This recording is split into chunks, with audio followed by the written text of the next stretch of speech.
né? Se você deseja compartilhar o texto bíblico com alguém numa perspectiva cristã, deve aplicar o que podemos extrair do que o texto recomenda aos leitores originais, respeitando o motivo que levou o autor a escrever tal texto.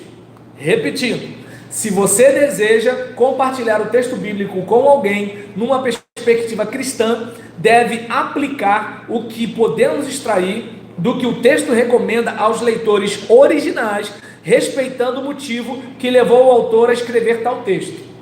Lembrando, Ezequiel não está escrevendo para o Jurandir da farmácia.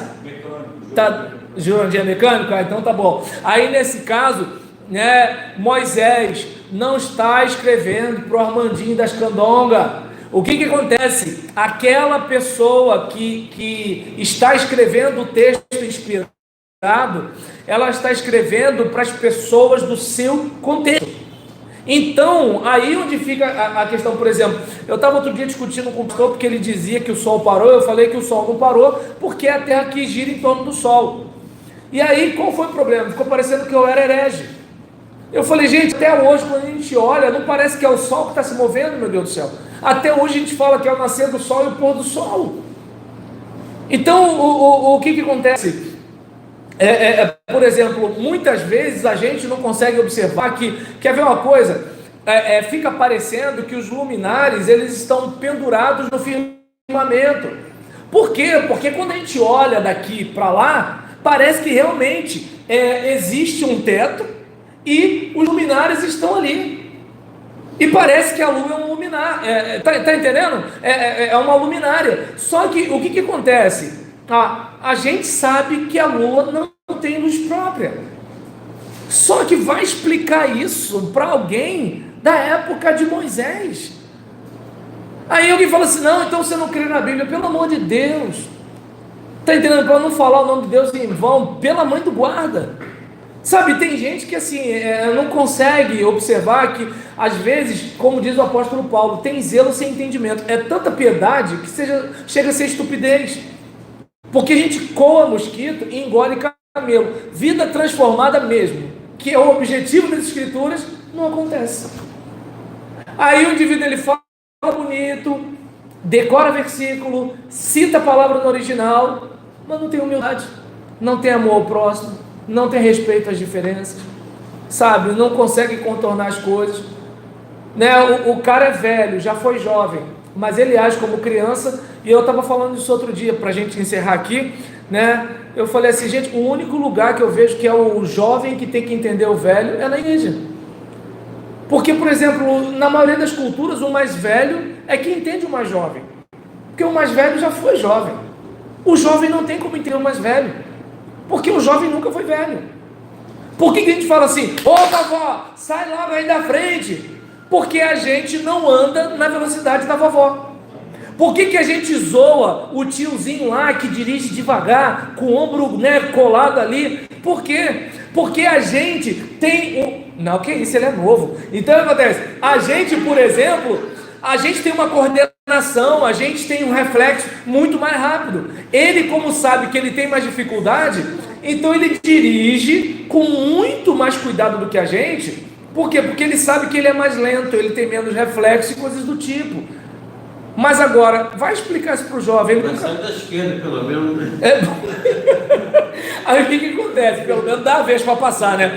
Mas aí eu não sei se dá para perceber que assim, é natural, né? Piaget até fala isso naqueles 6 estudos de psicologia, que uma das marcas, né, da infância, né, é o egoísmo.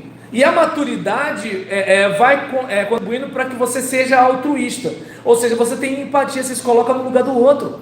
Então, onde é aquela questão, por exemplo, por que eu tenho trânsito em tudo quanto é denominação, em tudo quanto é igreja? Geralmente, quando eu entro em contato, eu falo assim, pastor, qual é o protocolo da igreja?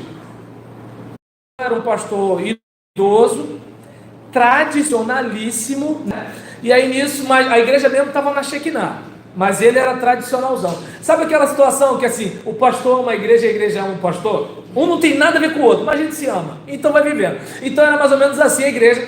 Aí eu cheguei para a irmã, eu falei assim, irmã, como é que é o protocolo?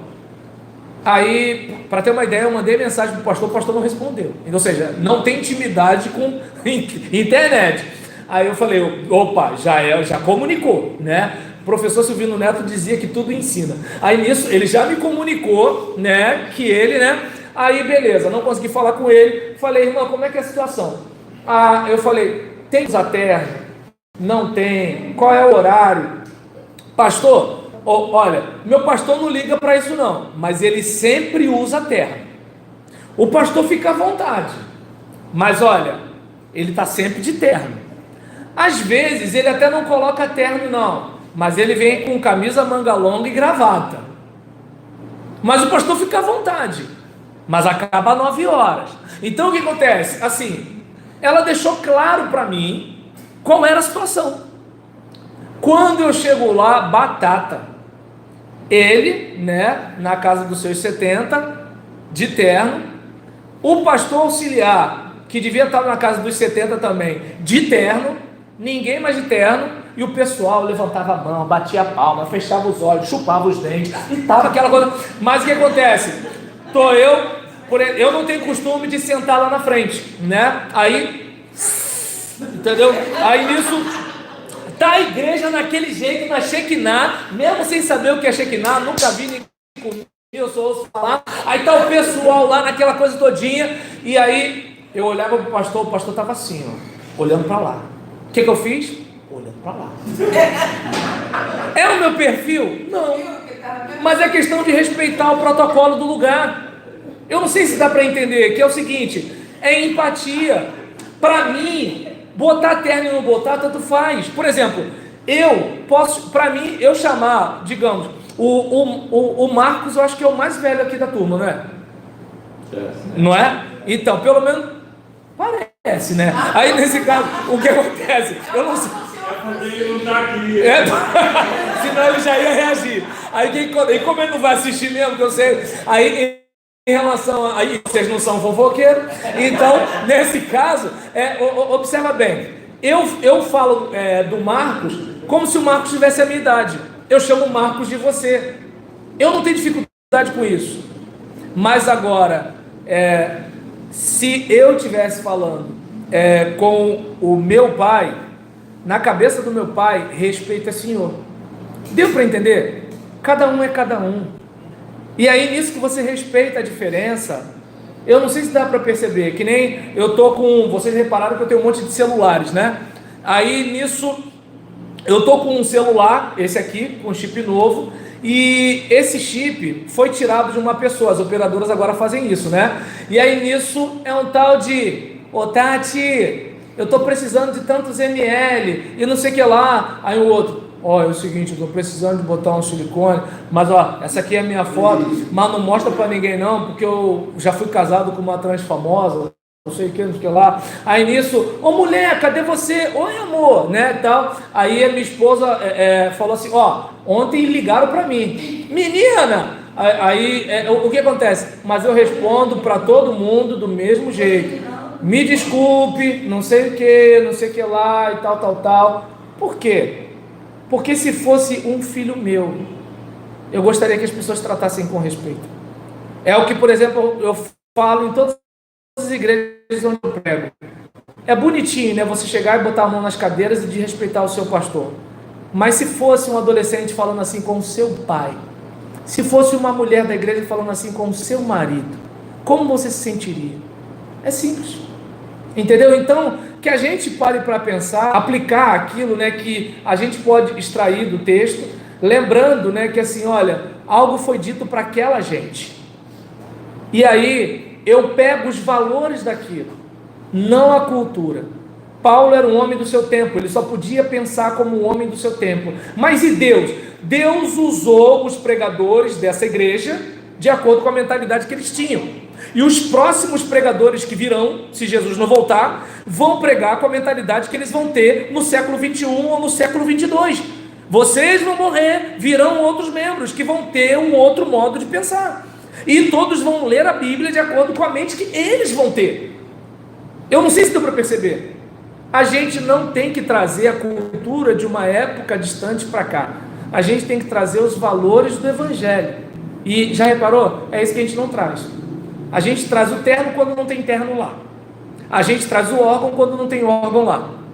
A gente, por exemplo, diz que Deus é contra a palma quando tem palma no culto judaico. Entende? E não tem proibição de palma no culto cristão.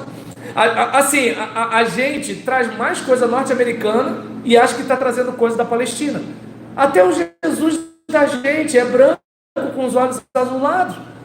Entende? Então não sei se dá para perceber que a gente tem um monte de coisa importada da Europa ou dos Estados Unidos e a gente acha que está trazendo da Palestina. Então observa bem como a gente é iludido, né? Desculpa, eu tô passional aqui, né? Vamos parar, né? E assim, a gente não é iludido não, tá, gente? Eu que sou iludido. Mas eu tô tentando voltar, como diz Paulo Freire, eu sei que, né? Eu sei que hoje em dia, citar o Paulo Freire é meio complicado, mas não determinado, né? Ah, Senhor, realmente alguém ora por mim, pastor, não deixa ele falar, Senhor, não deixa ele falar nada de si mesmo. Gente, eu não tenho como pregar como branco, eu não tenho como pregar como rico, eu não tenho como pregar como gordo, eu não tenho como pregar como militar, eu não tenho como pregar como morador da Zona Sul, eu só tenho como pregar como eu sou, né? Aí eu fecho a nossa fala aqui usando uma linguagem da minha esposa, meu Espírito Santo particular, né? Quando, né, dá algum problema, ela fala assim: você estava inseguro? Estudou pouco? O que houve? Você não orou? O que aconteceu? Né? Eu morro de raiva, mas tudo bem, a gente vai levando.